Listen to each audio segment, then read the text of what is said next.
Welcome back to another episode in the series Clearing the Fog, Challenging the Negative Thoughts in Depression.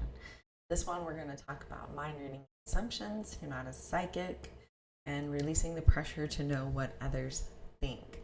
Remember, these videos are to help you hopefully decrease your depression behaviors, your depression thoughts, and then really increase your healthy behaviors and your healthy thoughts so that you can be who you want to be in this lifetime and really achieve everything that you would like to achieve. So far, we've explored a few of the ways depression twists our thoughts, like black and white thinking and catastrophizing. And today we're going to talk about something really sneaky and incredibly common, again, in low moods. This is mind reading. No, not literal ESP. If you have ESP, I'd love to hear about that one. But this kind of mind reading happens when we assume we know what others are thinking. And it's almost always something negative.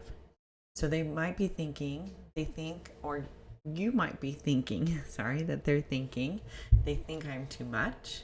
They must be disappointed in me. They're probably annoyed I even texted them. This habit doesn't just create anxiety, it reinforces our shame and our self-doubt. And so this episode, we're going to explore why we fall into mind reading and assumptions, how to check the facts and then shift the story, and what it means to build safety in our own thoughts, not someone else's. So let's clear this fog together and let's get started. So why do we try to read minds in the first place? When you're struggling with depression, your inner critic is already loud. And so it makes sense that you'd project that voice outward. So if I think I'm a burden, then they probably think that as well. Or if I feel ashamed, they must be judging me. And so we do this for one big reason, and that's protection. And if we can predict rejection, maybe we can avoid it altogether. And if we can assume people's disappointment, we actually won't be surprised by it, right? But what really does end up happening instead? Well, we isolate ourselves based on our thoughts that may not even be true. So mind reading isn't connection at all. It's a defense mechanism that actually increases our disconnection. What's another area where we do mind reading and assumptions? Well, we can challenge the assumption, not the actual person. So let's get practical on this one. When you catch yourself assuming what someone else is thinking, ask yourself, do I know this or am I just guessing this? Have they actually said this or am I filling in the blanks? Is this their voice or is this my voice? If the answer is I'm not sure, then that's your cue to pause your spiral. And you don't have to immediately believe the opposite. Just create some space to consider other possibilities, neutral interpretations, or even your own worth, independent of their opinion. And even if they have a negative opinion about you, in the end, it should not matter what they think. It should really matter about you and your internal process, your internal thinking, your small wins, your self-worth, your self-confidence. That's what matters, not external validation from other people. And so a mini practice is write the thought they probably think, and then write a response to that. I don't know that. What I do know is what? So again, you're not silencing the fear. You're actually grounding yourself in truth. And that's what we want to do. We want to not try to predict what somebody else is going to say. We just want to really quiet our own mind in the end.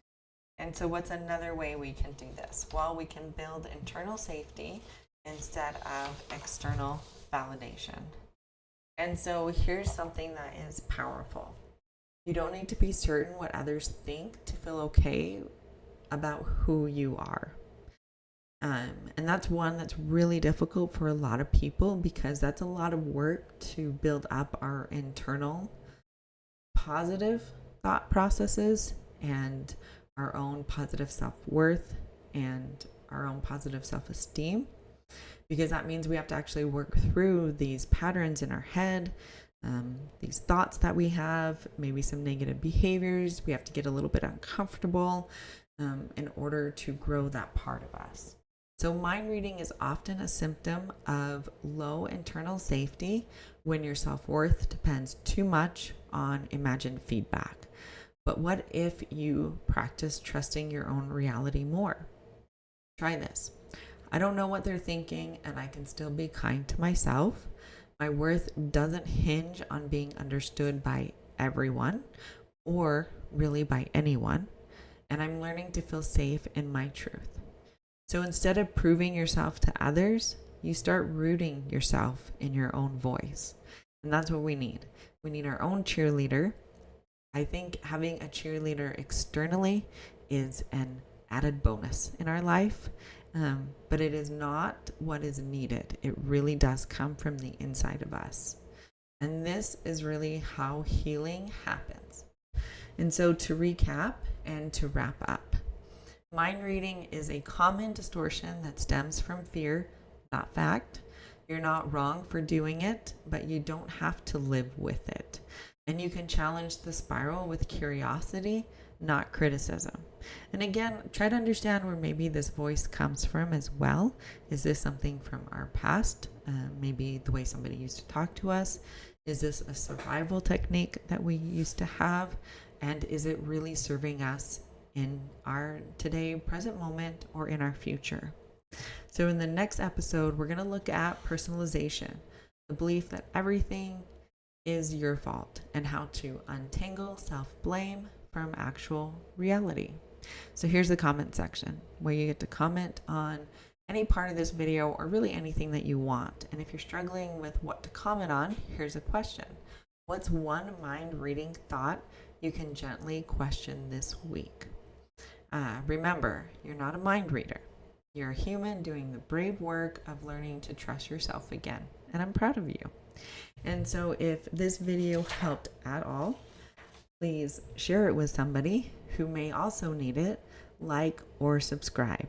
And now here's another favorite part of my videos where I get to talk about the journal and children's book I created, really because this is another added benefit to these videos to kind of just help get us on that path where again we're decreasing negative behaviors that we may have and increasing more positive ones. So in a world that moves too fast, what if you could create a space for yourself to come home to and for your children as well? So start with the heart, with the self-love, self-discovery, and self-discipline journal. Truly is a guided path to clarity, purpose, and showing up in the life that you truly do want. And when anxiety does arise, meet yourself with compassion. With the Anchored in Kindness journal, it helps you create a calm place for your nervous system, understand your patterns, and find peace, one page and one breath at a time. And for those little hearts you love the most, meet Luna and Bravion the lion, a magical story that helps children find their courage, listen to their hearts, and trust their own glowing spark. A story of bravery, self-trust, and emotional wisdom. And of course, there are worksheets at the end for those little ones that they can utilize as well, maybe with your help, but it will help them with understand their own bravery, their own courage, and their own spark. And be on the lookout for more journals and more children's books to come.